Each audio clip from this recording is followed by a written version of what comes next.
जय माता दी, जय महाकाल। मैं राजगुरु जी महाविद्या आश्रम में आप सभी का स्वागत करता हूं। आज हम बात करेंगे जिन्न साधना प्रयोग कैसे करें। जिन्न एक जादुई शक्ति है या डामर तंत्र का ही एक भाग है। यह सिद्ध हो जाने के बाद साधक के साथ हर वक्त, हर पल, हर क्षण उसकी इच्छाओं की पूर्ति के लिए उसके साथ छाया के रूप में उपस्थित रहता है। यह गायब हो सकता है, उड़ सकता है, किसी भी जीव या वस्तु का रूप धारण कर सकता है, किसी भी स्थान तक मात्र अपनी इच्छा से पहुंच सकता है और किसी भी वस्तु को मात्र अपनी इच्छा से प्रकट कर सकता है। यह उन सभी कार्यों को संपन्न कर सकता है जिसे कोई भी मानव कई सालों की मेहनत से पाता है। उन सब चीज़ों को यह अपनी इच्छा मात्र से प्रकट कर सकता है या संपन्न कर सकता है। जिन्न को हक है कि वो इंसानी दुनिया में दखल अंदाजी कर सकते हैं, लेकिन इसके लिए उन्हें इंसानों के साथ रिश्ता बनाना पड़ता है। यही होता है कि जब हम साधना सिद्ध कर लेते हैं तो वो हमारे वचन देकर हमारे साथ छाया के रूप में रहकर हर साधक की हर प्रकार की इच्छाओं की वो पूर्ति करते हैं। जिन्नात से इंसान डरते हैं, मगर इसके विपरीत जिन्नात मानवीय घरों से, जो मानव बस्तियां हैं, उससे दूर रहना पसंद करते हैं। यही वजह है कि आप देखते हैं कि सुनसान जगहों पर कभी कभी हमें जिन्न या किसी ऊपरी बंधन का आभास हो जाता है।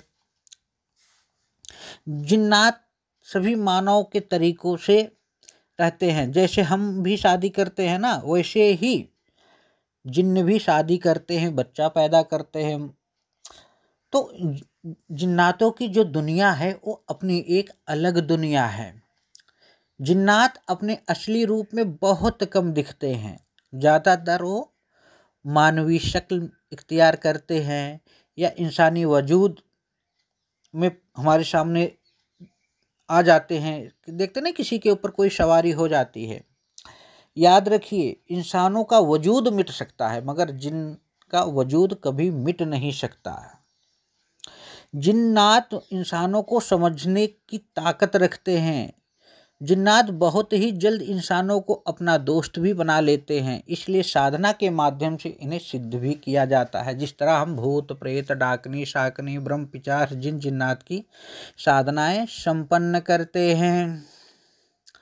यह साधना बहुत ही अद्भुत है। मंत्र बहुत बड़ा है, थोड़ा बड़ा है, इसलिए मैं आपको नहीं दूंगा यहाँ। जो साधना करना चाहेगा मैं उसे ही साधना को बताऊंगा। तो इसकी विधि है कि आप इसे किसी भी गुरुवार या शुक्रवार की रात को 10 बजे अपने घर से दूर या आसपास इस साधना को संपन्न कर सकते हैं, या कोई एकांत की जगह हो तो वो अति उत्तम है साधना के लिए। इसके लिए आपके पास एक जिन्न यंत्र होना चाहिए, गुटिका होनी चाहिए और माला होनी चाहिए जो हकीकी हो, प्राण प्रतिष्ठा, मंत्र सिद्ध, चैतन्य संकल्पित। इसमें सामग्री होगी मोमबत्ती, धूप, यंत्र तो हमने बता दिया। और सुनसान जगह पे आप इस साधना को संपन्न करें, या अपने घर में ही अगर सुनसान जगह आपको मिल जाए छत के ऊपर, तो उस जगह भी साधना को संपन्न कर सकते हैं। आसन का रंग हरा होगा। आसन के नीचे जिन्न यंत्र को रखना है, आपको ऊपर नहीं, नीचे रखना है, जिससे जिन्न आपकी तरफ आकर्षित होकर प्रत्यक्ष हो सके। और सुरक्षा कवच, रक्षा कवच जो गुटका है वो आपके गले में हर वक्त होना चाहिए। ये बहुत ज़रूरी है, वरना थोड़ी दिक्कतें हो सकती हैं आपको। यह साधना 21 दिन की है और डेली आपको जो मैं मंत्र बताऊंगा, इस मंत्र को आपको जाप करना है 242 बार। मंत्र का मात्र जाप 21 दिन तक करना है। इस मंत्र के जो पीर देवता हैं, जिनको हम जिन्न कहते हैं, वो साधक के सामने 21वें दिन प्रकट हो जाते हैं और हर कार्यों को करने का वचन देते हैं।